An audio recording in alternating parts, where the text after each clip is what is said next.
वहां आपको पेट्रोल की बोतल दिखा दी गई, आप पीछे चले गए।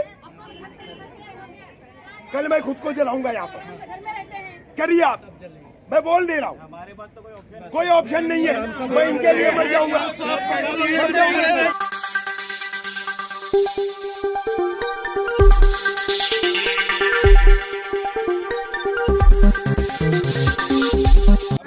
एक मिनट आप जोशी साहब, ठीक है, हाईकोर्ट के आदेश हो गए, इंक्वायरी में बंसाली साहब के रिपोर्ट में ये बातें आई, आपने जितना भी अभी ब्रीफ किया सब हमने सुना, सब माना।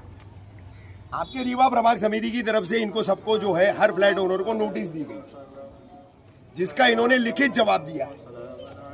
ये होमलेस पीपल्स है, इनके पास अगर पहले से घर होता तो आपकी रहने अयोग्य बनाई गई बिल्डिंग में ये अपने खर्चे से आकर के वापस रहने के लायक बना करके क्यों रहते। हमारी आपसे, माननीय आयुक्त साहब से, सरकार से, माननीय उच्च न्यायालय से हमारी आपसे विनती है कि इनके रहने का रोटी, कपड़ा, मकान मूलभूत अधिकारों में शामिल है। When high court considered it, when, और प्रशासन इस बात को क्यों नहीं रखता हाईकोर्ट के सामने।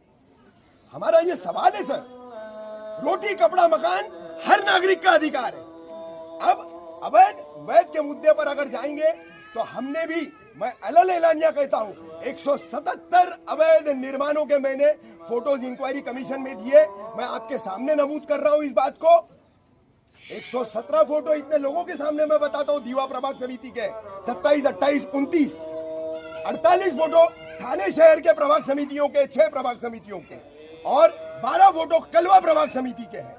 कहां गई आपकी कार्रवाई? 12 जून का ऑर्डर है गिरीश कुलकर्णी सर की बेंच का कि with in the corporation limits, सिर्फ वहां पर गाले तोड़े गए। चलिए मैं बताता हूं आपको, कलवा के ब्रिज से उतरिए, 10 माले का टावर खड़ा है, सिर्फ ऊपर के गाले तोड़े गए। कलवा में प्रमिला हॉस्पिटल के पास की बिल्डिंग की सिर्फ दीवारें तोड़ी गई। बुधाजी नगर में सिर्फ दीवार में खड्डे किए गए। हमारी ही बिल्डिंग है, हमारे ही लोगों को बर्बाद करने का ये कौन सी नीति चल रही है हाईकोर्ट की? ये कौन सी नीति चल रही है? मर जाएंगे सर, अब की बार मैं अलल एलानिया कह रहा हूं, मर जाएंगे। दफना दीजिए यहाँ पर, हमारे शरीरों पे बुलडोजर चला देना, हमारे शरीरों पर जो है जेसीबी चला देना सर। एक बार हो चुकी है सर, हम कहाँ जाएंगे सर, आप बताइए ना। एक बार कार्रवाई हो चुकी है। एक सेकंड सुनिए कैसा है, अभी आपने जो सारी बातें करी ना जी, मैं मानता हूँ कि इन सब कार्रवाइयों की वजह से आम जनता को तकलीफ हो रही, लेकिन बात ऐसी है अल्टीमेटली ये एक इलीगल स्ट्रक्चर है।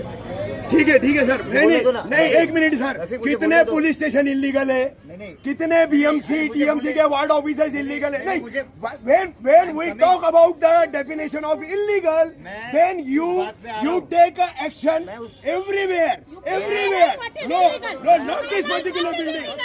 आप रिपोर्ट दीजिए हाईकोर्ट को, थाने मनपा क्षेत्र में कितने इलीगल सरकारी कार्यालय हैं, कितने सरकारी पुलिस स्टेशन इलीगल है। कार्रवाई करो सब पे कार्रवाई करो, सब पे करो, हर इलीगल पे करो, आप हर इलीगल पे करो।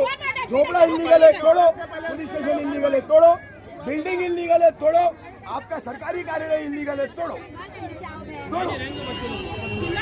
मैं लास्ट में वापस आपसे विनती करता हूँ कि भाई हाईकोर्ट के ऑर्डर है, उसका सबने पालन करना है। आप कीजिए जो सर, हो रहा है, सुनिए हम जाने देंगे, हमने बोल दीजिए sir.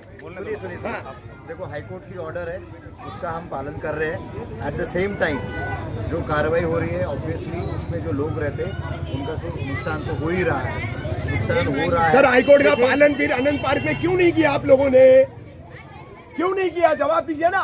You are the responsible officer, you are the ex DMC of this zone, he is the present DMC of this zone. You please answer me why you stop the High Court orders belonging to the Anand Park petition? Why? सब पे नहीं, ये एक देश दो कानून नहीं चलेगा कि नारेबाजी हम लोगों के खिलाफ चलती है। ये क्या है? कानून का दोहरापन, प्रशासन का दोहरापन। हाईकोर्ट का यह आदेश है, निकाल करके डंडे मार के आप तोड़ देंगे। वहां आपको पेट्रोल की बोतल दिखा दी गई, आप पीछे चले गए। कल मैं खुद को जलाऊंगा यहाँ पर। करिए आप, मैं बोल दे रहा हूँ, कोई ऑप्शन नहीं है। मैं इनके लिए मर जाऊंगा, खुद को डालेंगे सब यही सर। मरने की भी जरूरत नहीं सर, दूर खड़े रह करके देखिएगा, हम अपना कर लेंगे, फिर आके आप तोड़ लीजिएगा। हम आपको रोकेंगे भी नहीं, हम आपको रोकेंगे भी नाही। चव्हाण साहेब, आम्ही थांबवणार सुद्धा नाही, आम्ही थांबवणार सुद्धा नाही। आम्हाला आमचं काय ते करून घेऊ द्या, त्याच्यानंतर तुम्ही येऊन तोडा। सब कल मेरे साथ में अपने आंसर पेट्रोल डाल के खुद को हम जलाएंगे, सब जलाएंगे। घर देना, घर तोड़ना, घर तोड़ना है तो हमारा घर देना।